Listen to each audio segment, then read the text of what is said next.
Videos देखने के लिए आप हमारे चैनल को सब्सक्राइब करें और नोटिफिकेशन पाने के लिए आप बेल आइकन को क्लिक करें। नमस्कार श्रोताओं, चलिए अपनी कहानी की शुरुआत करते हैं। किसी ने डोरबेल बजाई। गीता दरवाजे पर आई और पूछा, कौन है? मैं हूं जतिन, किसी ने जवाब दिया। गीता ने दरवाजा खोला।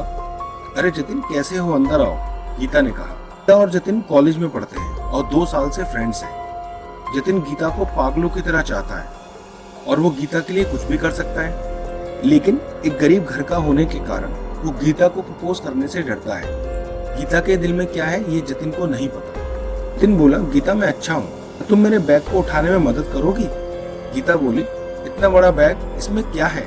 कुछ नहीं, मेरा सामान है बस, जतिन ने जवाब दिया। दोनों बैग को उठाकर अंदर ले आए।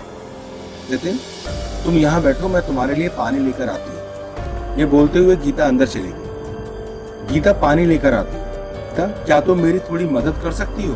जतिन ने पूछा। इसमें पूछना क्या है जतिन, बिल्कुल कर सकती हूँ, गीता ने मुस्कुराते हुए कहा। जतिन बोला, मुझे कुछ काम से अपने गांव जाना है, मेरा ये बैग तुम्हें अपने पास रखना होगा, लेकिन प्लीज इसे कभी खोलने की कोशिश मत करना। मैं तुम्हें गांव से आने के बाद बताऊंगा कि क्या बात है, प्लीज तुम इसे खोलना मत। ये तुम चोरी करके तो नहीं लाए?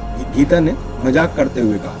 अरे गीता, मजाक मत करते हुए जतिन ने बैग को एक कोने में रख दिया और वहां से चला गया। रात हुई, गीता अपने कमरे में सोने चली गई। तभी किसी के कदमों की आहट हुई, मानो कि कोई गीता के कमरे की तरफ बढ़ रहा है। गीता के कमरे का दरवाजा खुला, जिसकी आवाज से गीता उठ गई। वो इधर उधर देखने लगी, पर उसे कोई नहीं दिखा। दरवाजे को खुला देख गीता कमरे से बाहर आई। हॉल में से कुछ आवाजें आ रही थी, मानो कोई रो रहा हो। गीता सहमी हुई हॉल की तरफ बढ़ी। गीता जैसे ही हॉल में पहुंची तो उसने देखा कि टीवी ऑन था और वो आवाजें टीवी से ही आ रही थी। यह देख गीता ने सुकून की सांस ली, लेकिन वो सोच में पड़ गई कि सोने से पहले उसने टीवी बंद किया था या नहीं। गीता ने टीवी बंद किया और अपने कमरे में वापस जाने लगी थी कि तभी हॉल के कोने में कुछ हलचल हुई। गीता की नजर हॉल के उसी कोने में गई।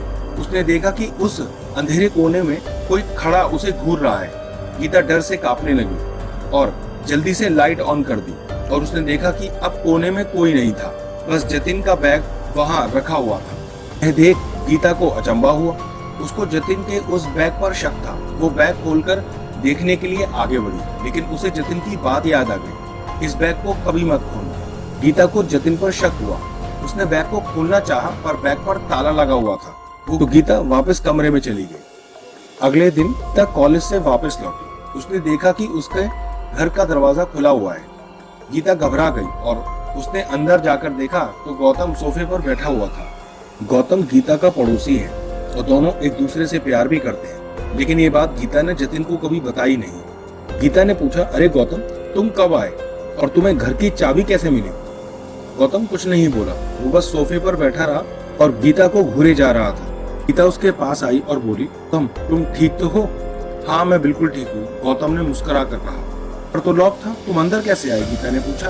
तुम घर को लॉक करना भूल गई थी, गौतम ने जवाब दिया। गीता सोच में पड़ गई, फिर जवाब दिया, ओह हाँ शायद, सॉरी, मुझे याद नहीं था। गीता बोली, गौतम अच्छा हुआ कि तुम यहाँ आ गए, मुझे अपने क्लास फ्रेंड जतिन से तुम्हें मिलवाना है, वो बस आता ही होगा। डोरबेल बजी, शायद जतिन होगा, मैं देखती हूँ, बोलकर गीता ने दरवाजा खोला। बाहर जतिन ही खड़ा था।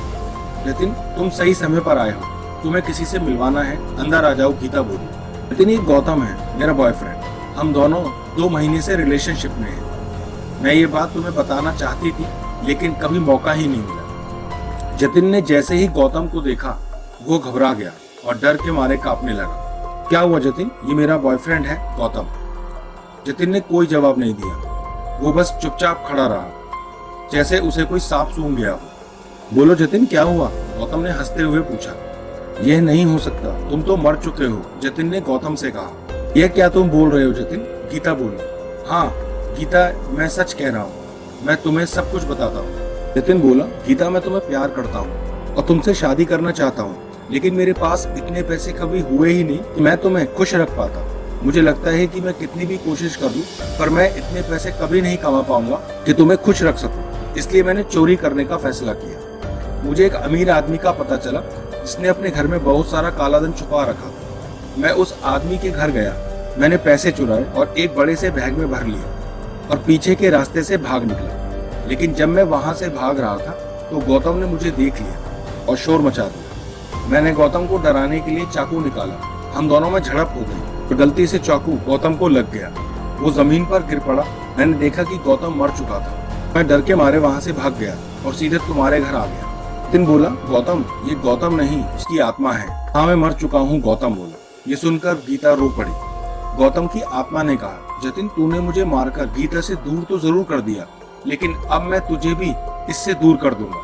देखते ही देखते जतिन जमीन पर गिर पड़ा और उसकी मौत हो गई। गीता बस खड़ी हुई ये देखती ही रही। उसके दोनों अच्छे दोस्त उसकी जिंदगी से दूर हो गए। गौतम की आत्मा वहां से गायब हो गई। गीता बस आंसू बहाती रह गई। आपको कहानी कैसी लगी हमें कमेंट सेक्शन में जरूर बताइएगा। इस तरह की और रोचक कहानियां सुनने के लिए हमारे चैनल को सब्सक्राइब कर लें और साथ में लगे बेल आइकन को भी हिट कर दें, जिससे आगे आने वाली नई कहानियों का नोटिफिकेशन आपको जल्दी मिल जाए। तब तक के लिए जय हिंद।